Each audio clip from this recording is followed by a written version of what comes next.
नमस्कार, मी पंजाब डक। आज आहे 14 जुलै 2025 आणि या ठिकाणी कापसाची वखरणी चालू आहे आणि आजच्या ह्या कापसाला जवळपास 34 दिवस झाले। 10 जूनची पेरणीचा कापूस आहे। 11 तारखेला पाऊस पडला होता आणि आज आहे 14 जुलै 2025 आणि आज माझ्या महाराष्ट्राच्या शेतकऱ्याला या ठिकाणावर मी अंदाज देणार आहे। तर राज्यातल्या सर्वप्रथम शेतकऱ्याला सांगू इच्छितो की राज्यामध्ये आज 14 आणि 15 म्हणजे बऱ्याच ठिकाणी भाग बदलत पाऊस पडणार आहे, म्हणून हा अंदाज लक्षात घ्यायचा।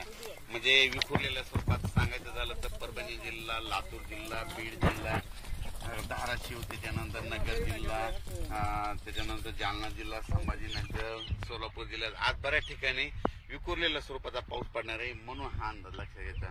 म्हणजे सर्व दूर पडणार नाही, पण बऱ्याच पिकांना असं जीवदान ठरणारा पाऊस येणार आहे, म्हणून हा अंदाज लक्षात घ्यायचा। मग राज्यात मोठा पाऊस कधी येणार, तर राज्यात तुम्हाला एक सांगू इच्छितो की मोठा पाऊस कधी येणार। तुम्हाला एक सांगू इच्छितो की राज्यामध्ये सांगायचं झालं तर सध्या तरी मोठा पावसाचं वातावरण नाही, असाच भाग बदलत विखुरलेल्या स्वरूपातच पडणार आहे, म्हणून हा अंदाज लक्षात घ्यायचा। राज्यात फक्त जुलैच्या शेवटच्या आठवड्यात मात्र चांगला पाऊस राहणार आहे, म्हणून हा अंदाज लक्षात घ्यायचा।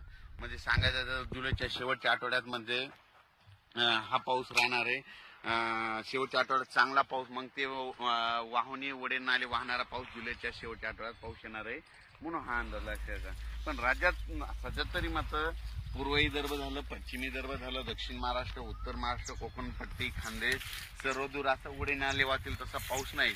फक्त आज मात्र 14 आणि 15 जुलैच्या दरम्यान मात्र दुपारी 3च्या नंतर बऱ्याच ठिकाणी पाऊस पडायला दिसेल, भाग बदलत पडणार, काहीला सोडून देईल, कुठं पडेल कुठं नाही, म्हणून हे लक्षात येतं।